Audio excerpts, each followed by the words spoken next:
সম্মান জানাই। আপনার সাফল্য এই দেশের আপামর জনগণের সাফল্য। আমাদের প্রিয় মাতৃভূমি বাংলাদেশকে একটা স্বাধীন, সার্বভৌম এবং গণতান্ত্রিক রাষ্ট্র হিসেবে পুনঃপ্রতিষ্ঠিত করতে হলে আপনার সফল হওয়া ছাড়া আমাদের সামনে কিন্তু আর কোনো বিকল্প নাই স্যার। আমাদের পবিত্র অঙ্গীকার হচ্ছে আপনার সাফল্যে সর্বতোভাবে সহায়তা করা। আমি সম্প্রতি বলছি যে দেশে এখন যেহেতু কোনো বিরোধী দল নাই, সেহেতু আমরাই একটা গঠনমূলক বিরোধী দলের ভূমিকা পালন করার চেষ্টা করব, অনেকটা শ্যাডো ক্যাবিনেটের মতো। আমরা আপনার সরকারের ভালো কাজগুলির প্রশংসা যেমন করব, তেমনি ভুল ভ্রান্তিগুলো অকপটে তুলে ধরব। আশা করি আমাদের এই সমালোচনাকে ভুল না বুঝে ইতিবাচকভাবে নেবেন। এই কথাটা এইভাবে বলার দরকার ছিল না, কিন্তু বলতেছে এই কারণে যে দুঃখজনক হলেও সত্য, এই দেশে সমালোচনা সহ্য করার সংস্কৃতি এখনো তৈরি হয় নাই। আপনি এই ব্যাপারে পথ দেখাবেন বলে আশা করি। আজ আমাদের সাম্প্রতিক ইতিহাস থেকে কয়েকটা ঘটনার কথা উল্লেখ করব যা আপনার আগামী দিনগুলোর জন্য প্রাসঙ্গিক। প্রথম ঘটনা হলো মুক্তিযুদ্ধের পরে শেখ মুজিবের দেশে প্রত্যাবর্তন। অবিভক্ত পাকিস্তানে বাংলাদেশের গণতান্ত্রিক সংগ্রামের নেতা ছিলেন শেখ মুজিব, এটা ইতিহাস স্বীকৃত। কিন্তু মুক্তিযুদ্ধের নায়ক কিন্তু তিনি ছিলেন না। যুদ্ধের 9 মাস দেশে যে বৈপ্লবিক পরিবর্তন হয়ে গেছে সে সম্পর্কে তার বিন্দু মাত্র কোনো ধারণা ছিল না। তিনি যে অবস্থায় দেশ ছেড়ে গেছিলেন, ফিরে আসার পরে বাংলাদেশ আর সেই দেশ ছিল না, কারণ তার মাঝখানে একটা মহান মুক্তিযুদ্ধ ঘটে গেছে। অনেক রক্ত, অনেক আত্মত্যাগ, অনেক যুদ্ধ, অনেক কষ্ট, অনেক বেদনা, দেশ ত্যাগ, এই সমস্ত কিছু এই সময়ের মধ্যে ঘটে গেছে। তিনি সে বিপ্লবকে ধারণ করতে পারেননি, শুনতেও চাননি কি হয়েছিল, কারা করছিল, কেন করছিল, কিভাবে হয়েছিল, শুনতে চাননি। কারণ তিনি বিপ্লবকে ধারণ করতে চাননি, কারণ তাতে তার ভূমিকা ছিল না। ফলে তিনি চড়ে বসছিলেন উল্টো রথে, এবং এই উল্টো রথে চড়ে বসাটাই এদেশের মানুষের জন্য এমনকি তার জন্য করুণ ফলাফল বয়ে আনছিল। আমরা সবাই জানি। এটা একটা কঠিন সত্য, আপনি স্যার কিছু মনে করেন না, এইটার সাথে আপনারও মিল আছে মুজিবের এই ঘটনার সাথে। আপনি কিন্তু আমাদের দ্বিতীয় মুক্তিযুদ্ধের নায়ক না, এর নায়ক আমাদের বীর ছাত্র জনতা। শেখ মুজিব অবিসংবাদিত ছিলেন বলেই 72-এ সবাই তাকে অন্তরের সাথে বরণ করছিল। আপনি সর্বজন গ্রাহ্য বলেই দেশবাসী এবার আপনাকে চাইছে। আমরা আশা করব আপনি মুজিবের মতো ভুল করবেন না। আপনিও যখন বিপ্লব ঘটে আপনি দেশে নাই, আপনি প্যারিসে। আপনি আসছেন বিপ্লব বিজয়ের পরে। তাইলে আপনাকে এখন কি করতে হবে? আপনাকে করতে হবে আমাদের দ্বিতীয় স্বাধীনতার বৈপ্লবিক মর্ম আত্মস্থ করে পুরনো ঘুণে ধরা ব্যবস্থা ধ্বংসস্তূপের উপরে একটা প্রকৃত গণমুখী রাষ্ট্র ব্যবস্থা গঠনের দুরূহ কাজটার উদ্যোগ নেওয়া। এদেশের মানুষের উপরে বারে বারে চাপাই দেওয়া হয়েছে গণতন্ত্র, রাষ্ট্রবিনাশী স্বৈরশাসন এবং ফ্যাসিবাদ, যা কেবল জনগণের সকল অধিকার হরণ করে একটা প্রবল দুর্নীতিগ্রস্ত ব্যবস্থাই চালু করেনি, তা এদেশের স্বাধীনতা, সার্বভৌমত্ব, আঞ্চলিক অখণ্ডতা বিপন্ন করছে। আমাদের প্রত্যাশা আপনি এই স্বৈরশাসন এবং ফ্যাসিবাদের জানাজা পড়বেন এবং দাফন করবেন, যাতে আর কোনোদিন তা বাংলাদেশের পূর্ণ মাটিতে ফিরে আসতে না পারে। এবার ইতিহাসের দ্বিতীয় ঘটনাটা বলি।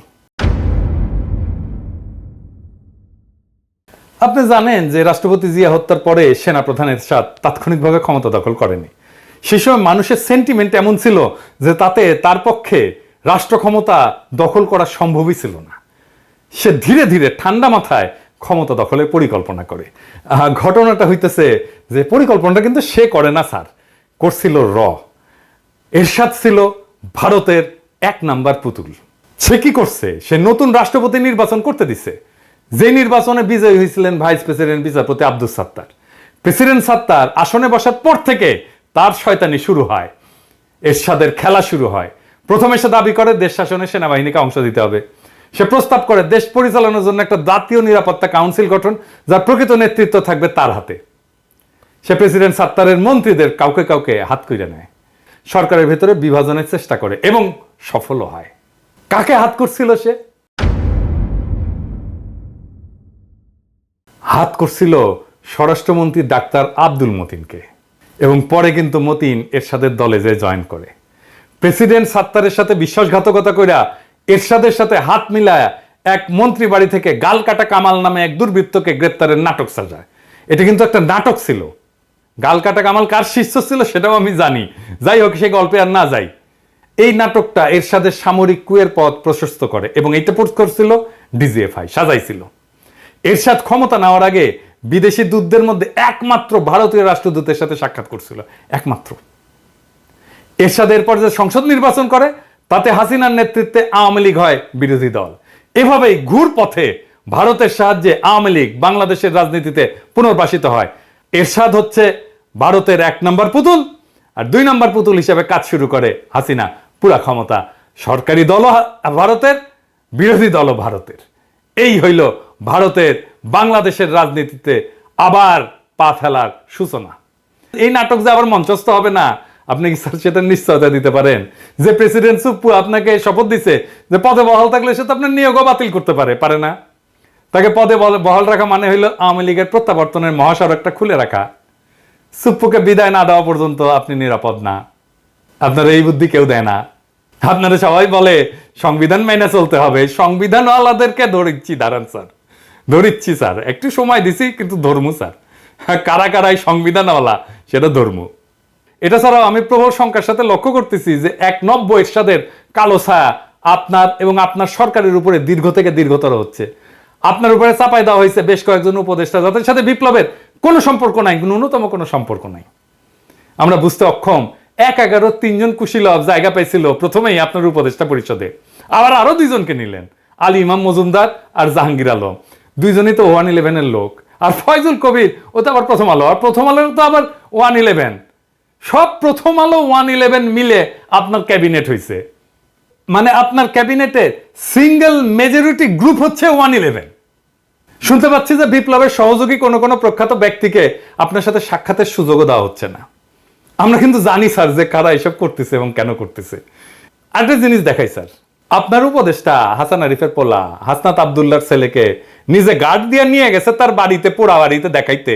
মালপাত্তি ভালোই নিচ্ছে মাশাআল্লাহ, বুড়াগুলার আয় ইনকাম ছিল না, এখন আওয়ামী লীগ পাহারা দিয়া কিছু কামাবে তার পোলা। আমি বাগড়া দাওয়ারকে আপনার উপদেষ্টারা বলে আমি নাকি উগ্র, হটকারী, আনম্যানেজেবল। কি স্যার বলে না? হ্যাঁ বলে তো। তো আপনার শান্তশিষ্ট, লেজ বিশিষ্ট, লেজর আগে অবশিষ্ট সুশীল সদা উপদেষ্টাগুলোর কাজ কাম দেখেন স্যার, দেখিচ্ছেন তো। বদনাম করলে ওদের হবে না, বদনাম হবে স্যার আপনার। আপনার একটা গল্প বলি স্যার, গানের গল্প তো মানে আপনার পছন্দ হবে। ওই গাই গরুর বাছুর মারা গেলে গরু কলে দুধ দেয় না স্যার, খালি লাথি দেয়। ওই গাই গরুর দুধ শুকা যায়। তো তখন গোয়ালা করে কি আপনি জানেন এটা স্যার, অনেকে হয়তো জানে না, আমার ক্ষুদ্র ভ্রাতা ভগিনী জানে না। তো গোয়ালা বাছুরের চামড়া ছাড়ায় ওর মধ্যে খড়ার ভুসি ঢুকায় ঠেসে ঠেসে। বোকা গরু মনে করে যে তার বাছুর বাইসা আছে, তখন সে লাথি দেয় না, দুধ দেয়। হাঙ্গেরের শত শহীদের রক্তে কেনা বিপ্লবের বাছুর কি মরে গেছে স্যার? হ্যাঁ, তাই ভিতরে ঠাইসা ঠাইসা 111 ঢুকাইতেছেন আপনি, একটার পর একটা ঢুকাইতেছেন। আপনারা মানা করিচ্ছি তারপরেও ঢুকাইতেছেন।